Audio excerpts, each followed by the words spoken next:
Hey everyone, this webinar is brought to you by Savvly, personal pension designed to provide lifelong financial security and peace of mind. My name is Sean Cecil, and I'm here with Professor Todd Henderson from the University of Chicago.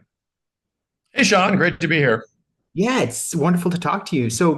We're doing a series of interviews, and we just want to talk to people about what they've learned about finance, about retirement, from their own personal experience, from experiences of people in their lives, perhaps from an academic standpoint, if they have something they want to contribute there.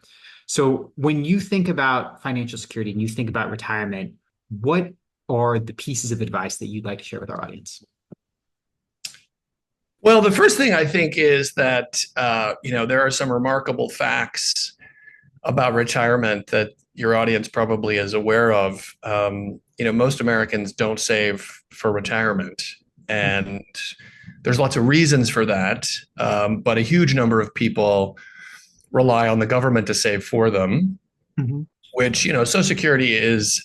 You could have different views about it, but it is certainly not enough money for the average person to retire on. And so, boy, our existing mechanisms for getting people to save for retirement so that they can live a comfortable life, and as lives are extending and people are working shorter amounts of time, you're talking about 20, 30 years for people. Mhm. So having enough money to live on and relying just on Social Security, that's just sort of not working very well. And the traditional mechanisms that we had for people in retirement, they went away. My grandfather was a coal miner, Mhm. and he had a pension from his coal mine. There was a union that negotiated a deal with a coal mine, and they put a certain amount away. And he lived to be 93, and he got a check every month from Consol Coal Mine. Um, and that system that we had has largely gone away for people. The number of people in those kinds of defined benefit plans has dramatically shrunk. Mhm. And for a lot of people, what we're left with are these defined contribution plans, which they have some benefits for sure. They allow people to invest in the market that gives them huge amounts of potential upside.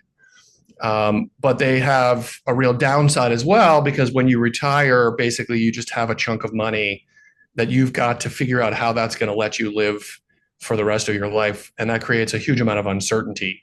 I've got a few $100,000.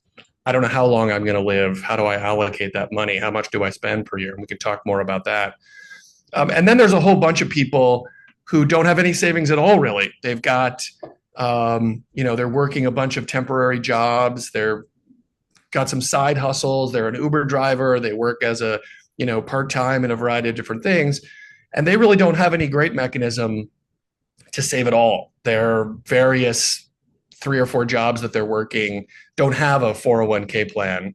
And so for those people, they're relying on occasionally investing in something, and they may be making bad choices, putting it into crypto or putting it all on one stock, things that we've learned, social science has learned, is a really bad, risky thing to do.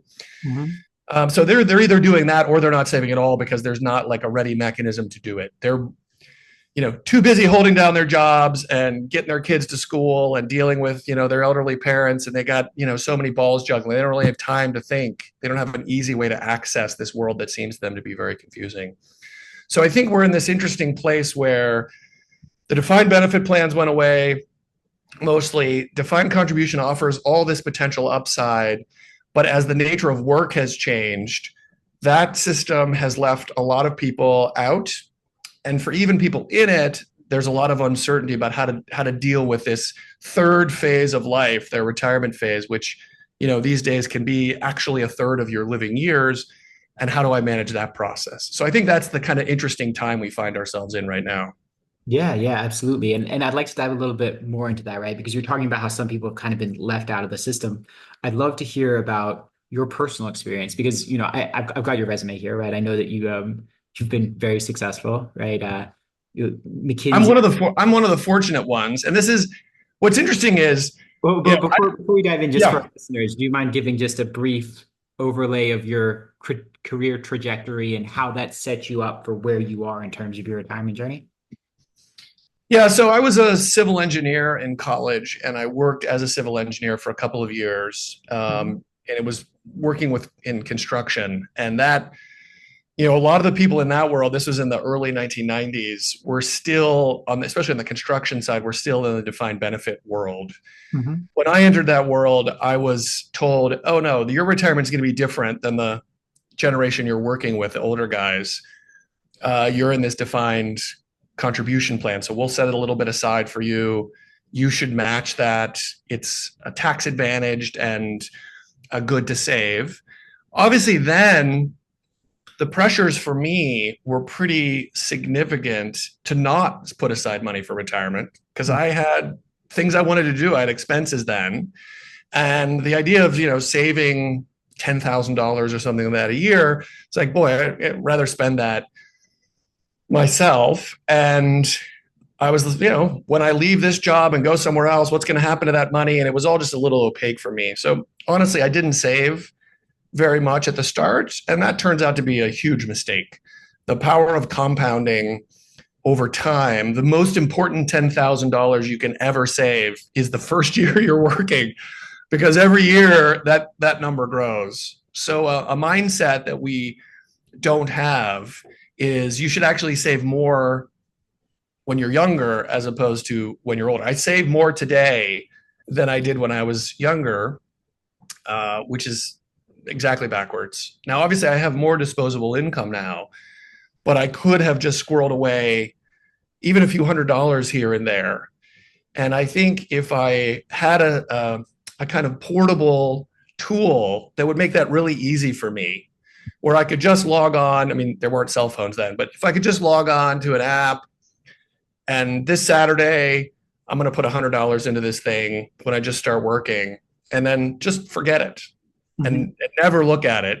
And boy, when I'm 70 years old, that's going to have turned into, if I just invest that in the markets, very low risk thing. The US stock markets return something like 7 or 8% per year for 7 decades. Yep.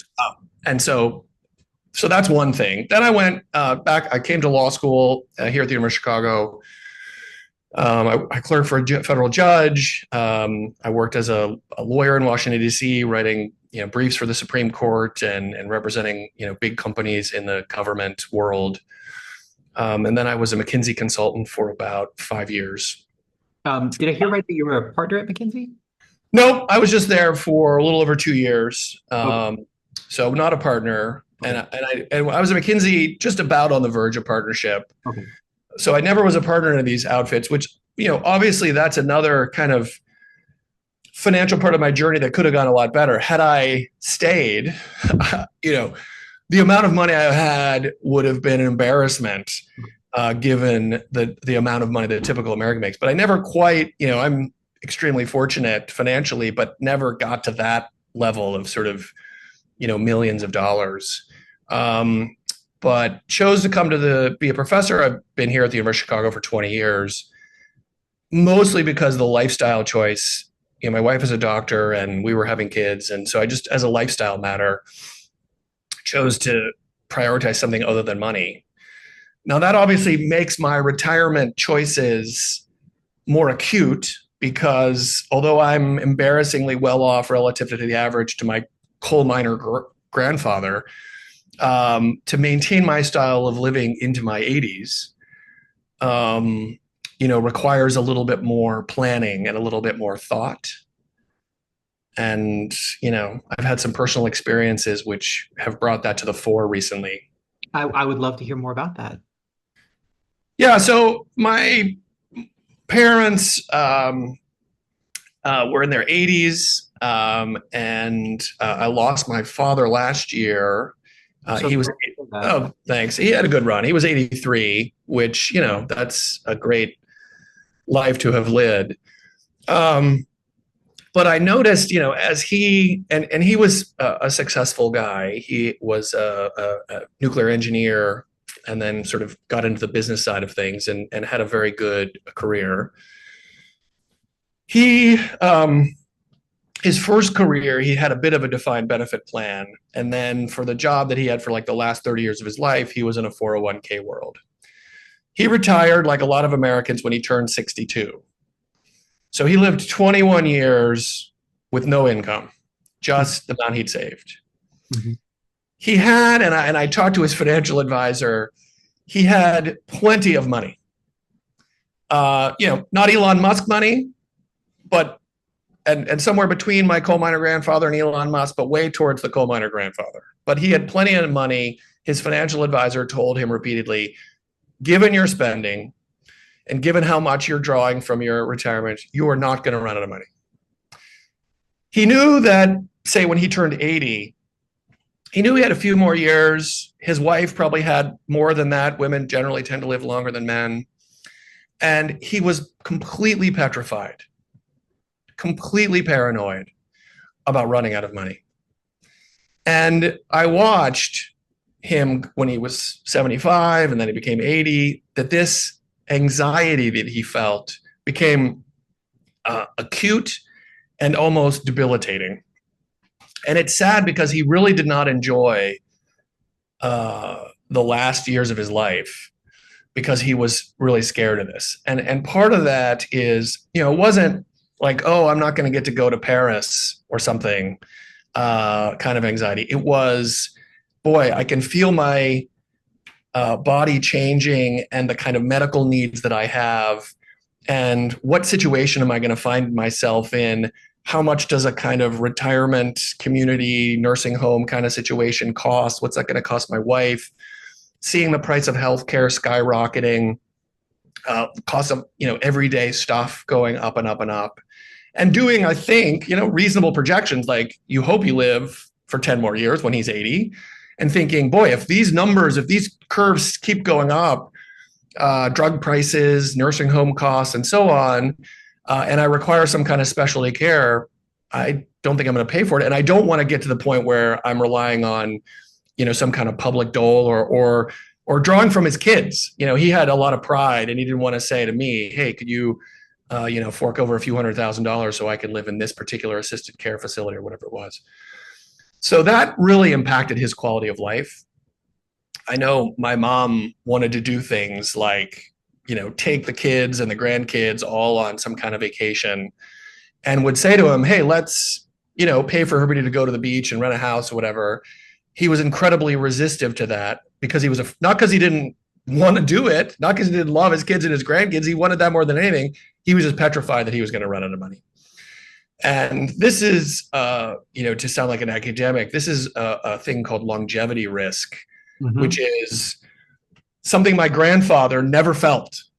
He knew, I guess, Consul could go bankrupt. And then there's a government backstop for pensions that the Pension Benefit Guaranty Corporation, maybe they would go bankrupt. Like there's a parade of horribles that he might not get his check every month.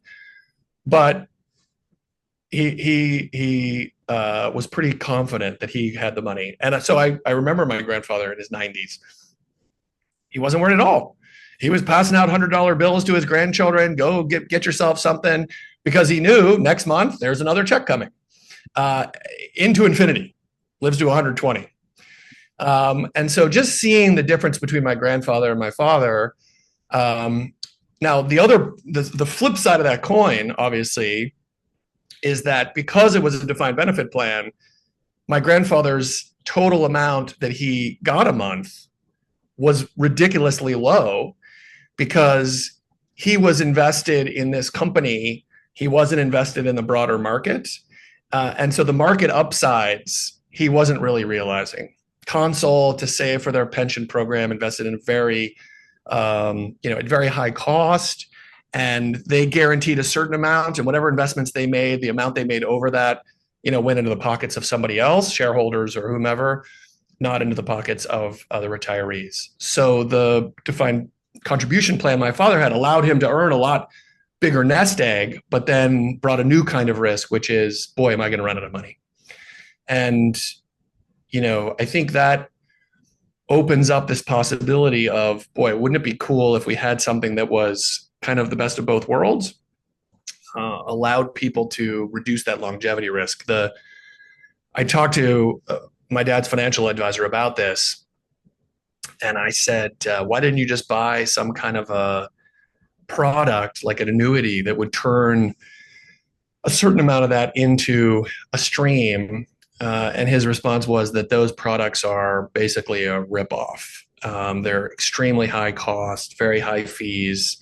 They're financially very bad investments, peddled by insurance companies and so on. And so he just like, I will not recommend putting my clients into those. Um, that would maybe address some of the longevity risk, but in a very kind of inefficient way. Yeah. Yeah. No, so if you look at it, right, you have these, if you compare your father and your grandfather, right, you have this pro and the con, right? On your grandfather, you had the pro of security, but the con that the amount wasn't very high. For your father, you had the con of the insecurity, but the pro that, he had actually earned a lot in the market. It's very sad that he wasn't able to enjoy it.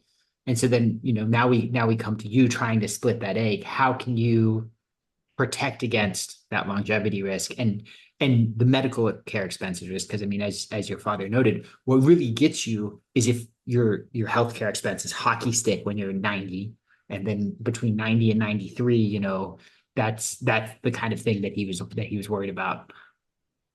Is that Yeah, correct? and no, totally. And for me personally, and I'm a little bit of a bad example because unlike my dad, so I'm 53. I'll be 54 in a few months. My dad retired 8 years from where I am now, and that's like inconceivable to me.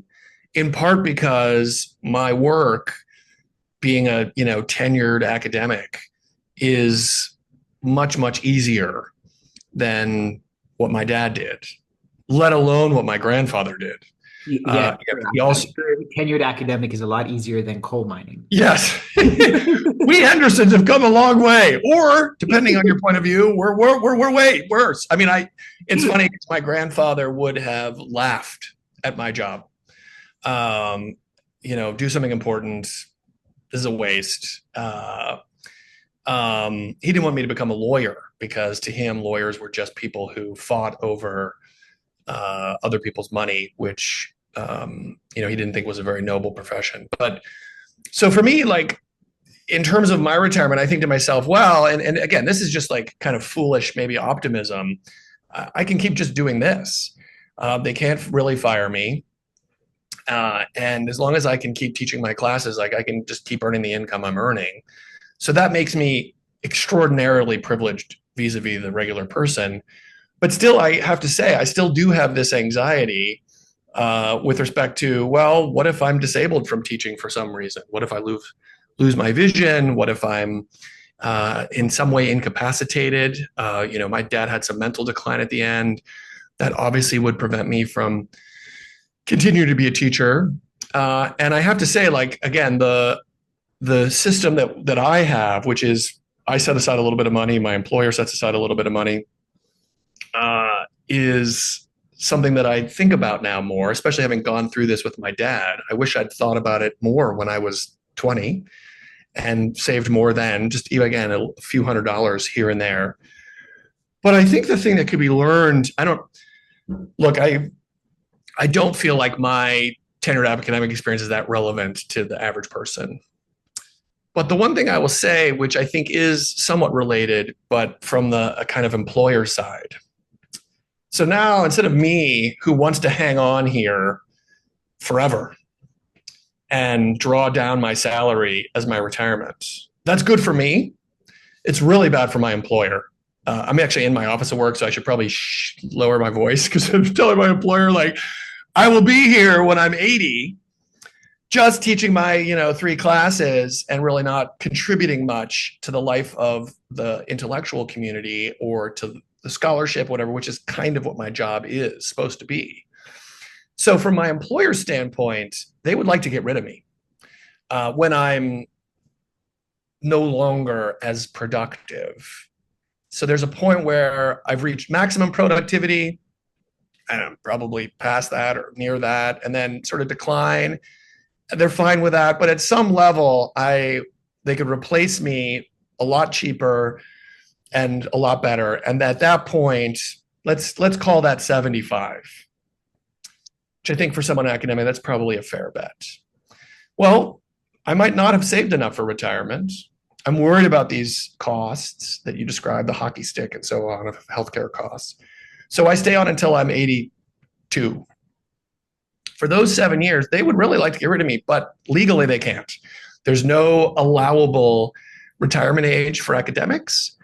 Other employers face this, not because they're not legally allowed, but just because people hang on too long because they haven't saved enough. And I think that longevity kind of tail risk of spiraling healthcare costs is a major driver of that. So, boy, how do people respond to that? How do firms respond to that? I can speak for my firm, and I think this is in the university, and I think this is true generally. They'll do random buyouts. So you'll see in the news, General Motors has agreed to fire, 10,000 white collar workers, and they've bought them out.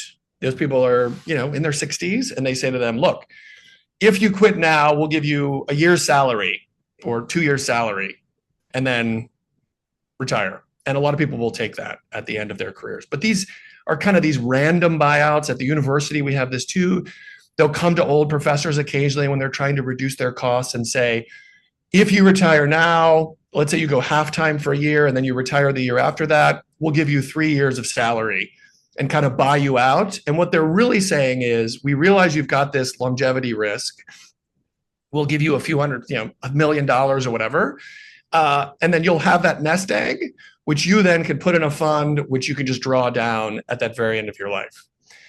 The problem with this is it's this kind of lumpy, like a lightning strike. They'll do it occasionally. And as a worker, you kind of don't know if that's going to happen to you. And also when you're faced with that choice, it's kind of like, a kind of take it or leave it ultimatum. It's a little bit weird. You don't know if you're the only person getting it. And it just creates a very strange dynamic in the workplace.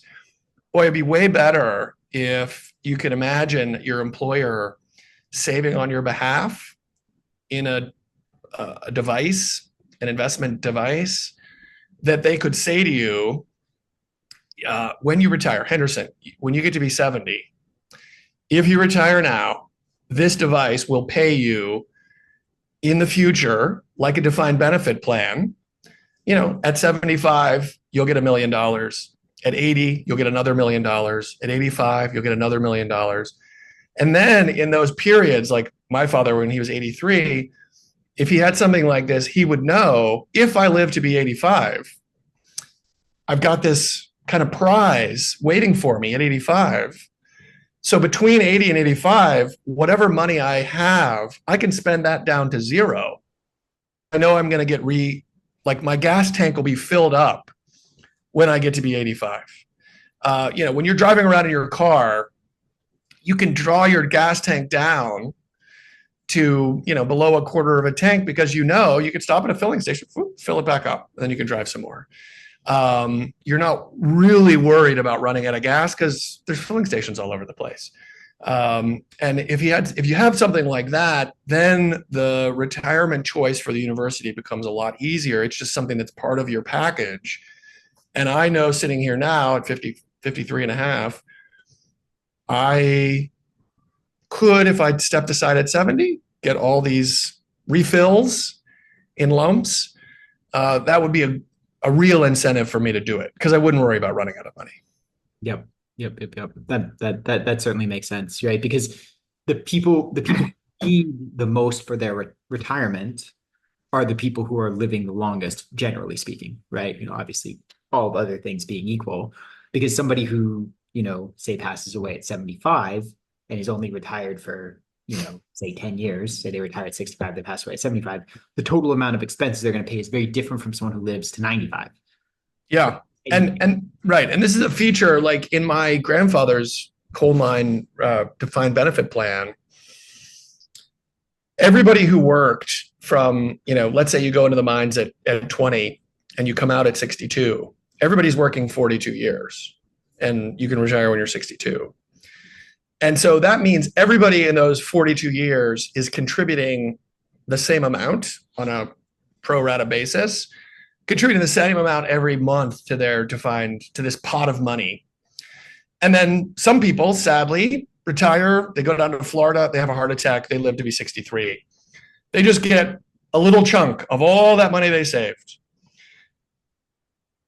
They weren't really cheated because nobody knows how long you're going to live.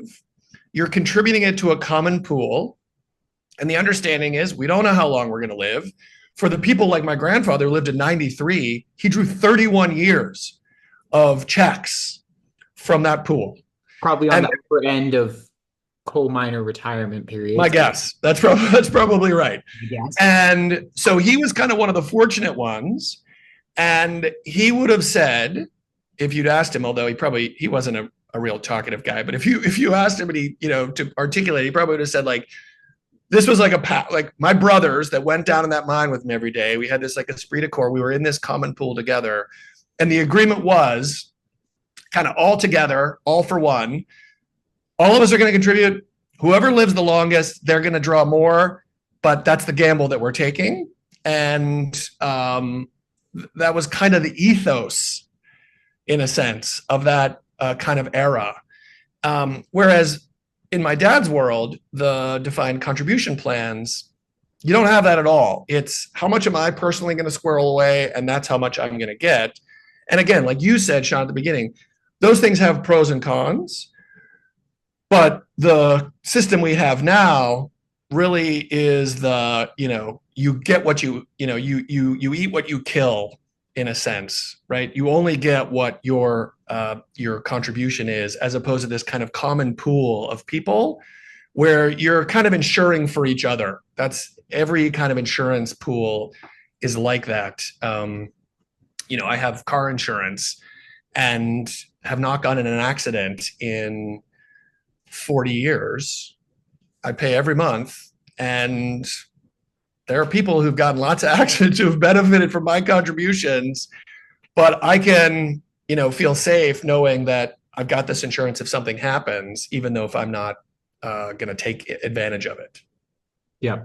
Yeah. Yeah. It's interesting because, I think a fundamental principle of our world is that when we as humans cooperate with each other, we can achieve outcomes that could not be achieved alone.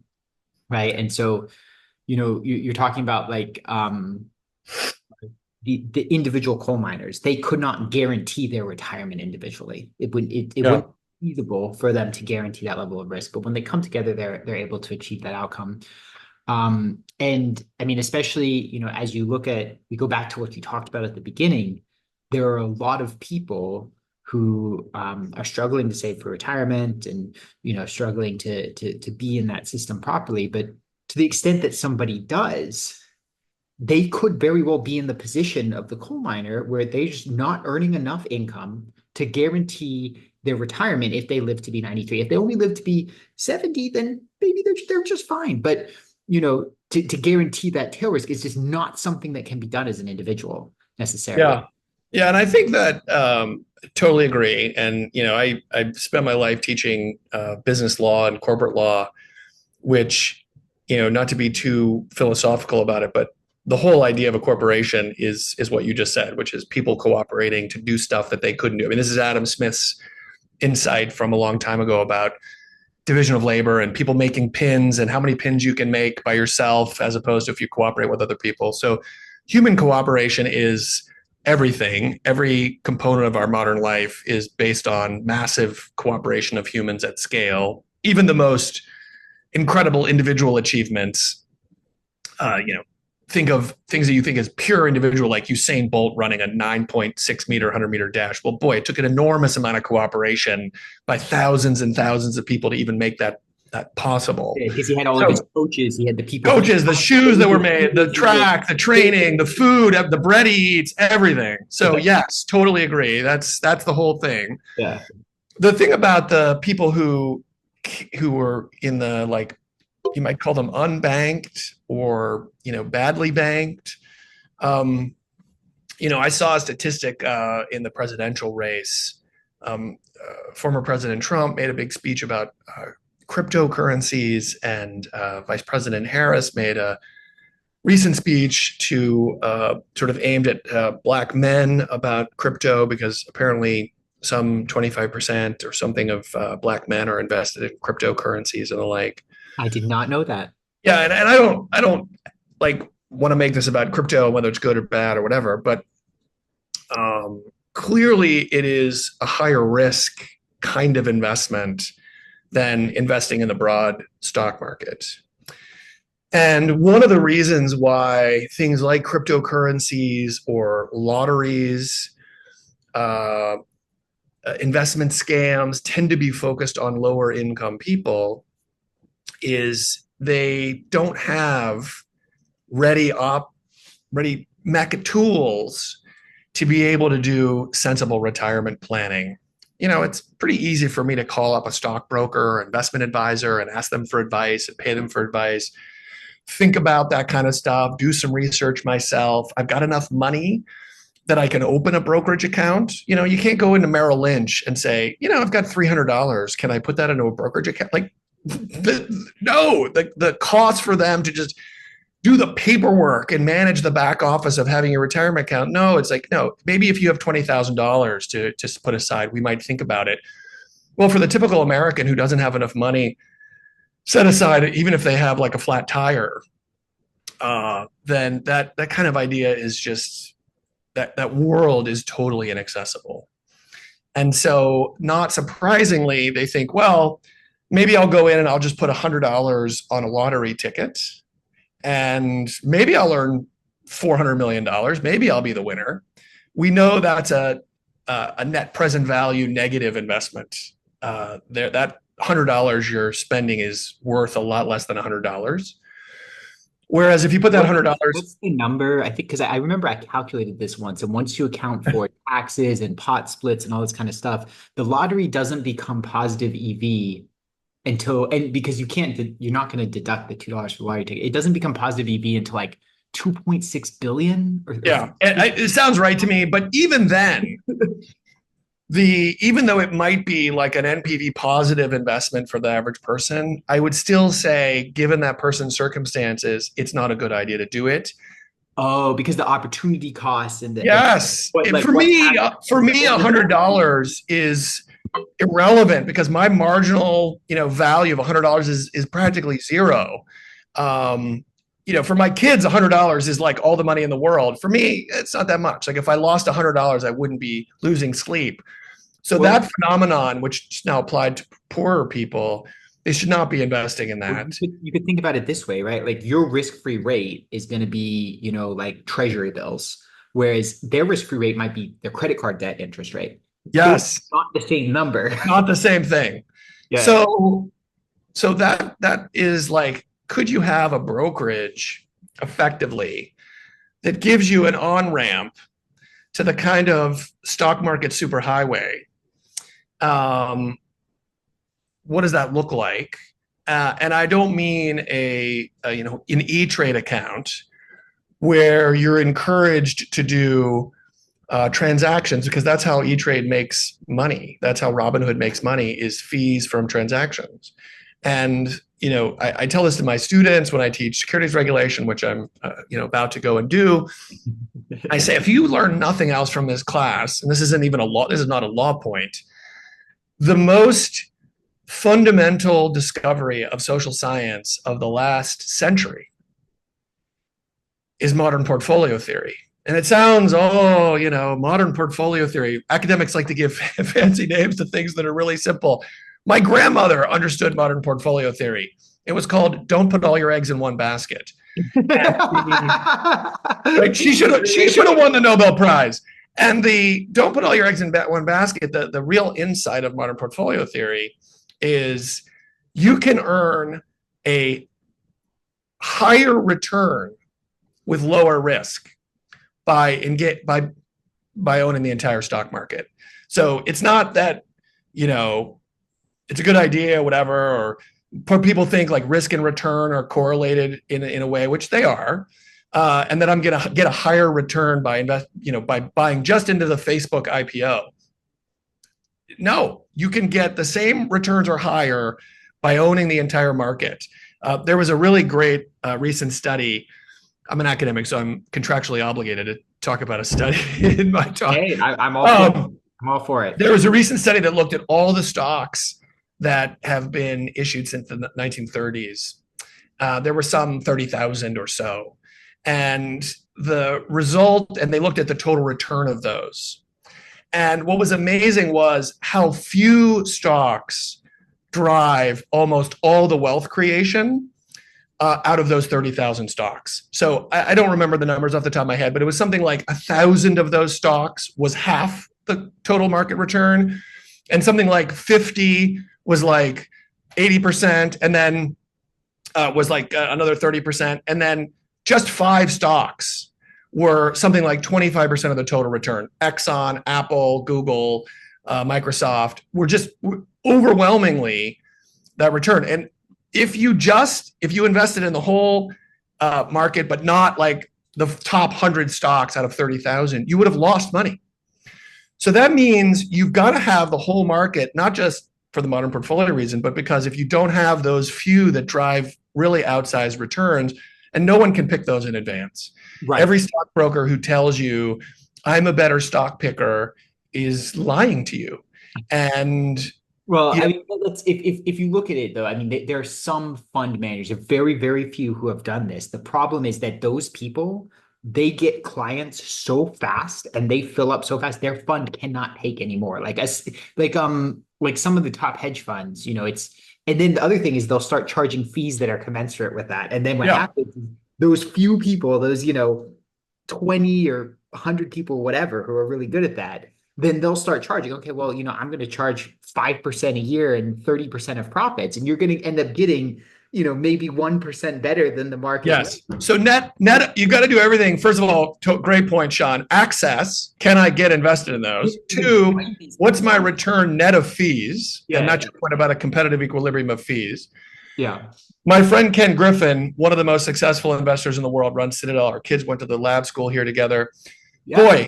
Boy, notwithstanding the fact that I would tell my students never invest in a guy who picks stocks, I might make an exception for Ken, but even we're personal friends. I don't have the money to get in and, can't get access to that. But the other thing too is you got to remember when you see people who have a successful track record, there is a survivorship bias embedded in that. Yeah. So I could run a really good scam for stock picking, and it would go like this. I send out 1,000 letters to people, and I say, I'm going to predict whether or not the stock market, goes up or down this year.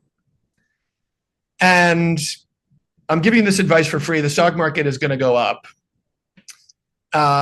for 500 of them.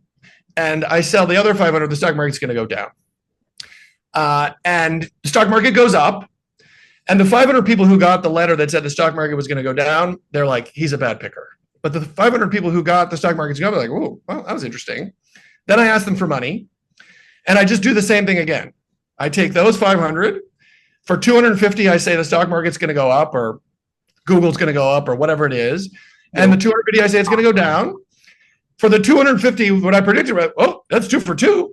And I can keep running that and get more and more money out of people. And in 15 years, there's a subgroup of people that I will have predicted 15 years in a row, and I'm just randomly guessing. Yeah. And those people will turn over their life savings to me, and all I'm doing is sending a roulette wheel. Total roulette wheel. Yeah. So but to get back to the point, the only investment anybody should ever be making is investing in the entire stock market. A ETF that is the entire market, the Wilshire 5000 or whatever it is, the broadest market index that you could possibly get at the lowest fees possible. And you should be saving as soon as possible, even if those dollar amounts are, like you said, just $100. So if I had something that said, like every time I went to buy a lottery ticket, if I could take that money, $3, and just put it into a retirement account with an incredibly low fee that invest in the stock market. If I could do that from my phone every time, that person would be able to, just through the power of compounding, have, when they go to retire, a mechanism that would allow them, and I know Savvly is the sponsor of this, and I've seen what their technology looks like and what their theme looks like, something like that would create a big enough nest egg that would address this longevity risk for this group of underbanked or non-banked people. And just so the way our financial system is set up, it is too costly and there are too many barriers for the average person to enter. And we've moved away from the way that those people used to be satisfied, this defined benefit plan, like my grandfather had.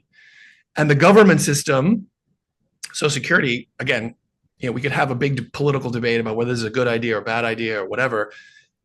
Even for the people who think it's a good idea, we know that that investment return on that is atrociously small. And so the money you're putting aside when you get your paycheck, and some of it goes to Social Security to be saving for you, it is going to be, the returns on that are going to be not even keeping up with inflation, probably, putting aside whether or not it's going to actually even be there when people go to retire. Yep. Yep. And I think one other factor that's important, I agree with everything you said, but you talk about diversifying in terms of the market, right? Diversifying your risk across companies. But there's also the question of longevity risk, which is like diversifying your risk across time. Yes. And which requires these pooled vehicles. Yeah. And, I saw this I didn't see this with my own parents, but I saw this with a friend of mine who had elderly parents. This is a common thing for people in their 50s, that they didn't have enough money saved to address this longevity risk problem, but enough money that they might not be able to qualify for getting Medicaid to pay for like a nursing home. So their parents were kind of in this weird space where they were not rich enough, but a little bit too rich to get the government safety. And it creates these very weird conversations about what to do about that fact.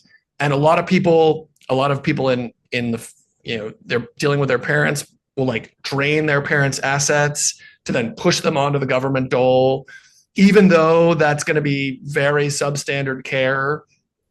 And that creates its own kind of weird dynamics and feelings of guilt and, whatever. And so I've seen a lot of different kinds of conversations that 50-year-olds wrestle with about what to do with their elderly parents because this longevity risk is now right in their face.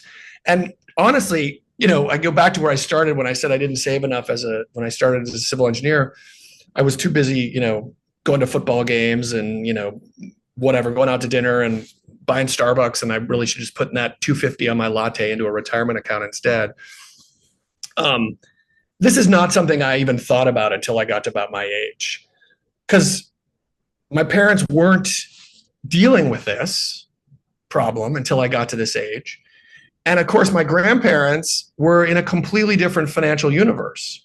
So I didn't even get it indirectly from my own parents, because my own parents never had to worry about my grandparents. They were getting the coal miner pension. So this is a whole new series of conversations and facts of the world and problems that people are having to deal with. And I've seen in the political campaigns, people talking about this generation, my generation, the Gen Xers, who are really the first generation to acutely deal with this problem of raising kids. I got 3 kids at home and the elderly parent situation. And we're really the first generation that have to deal with this. So the advice I would have, if anybody listening to this is, younger than me, this is coming. It's coming for you personally, and your own life and your own longevity risk. And you're going to face it when people like me are facing that longevity risk.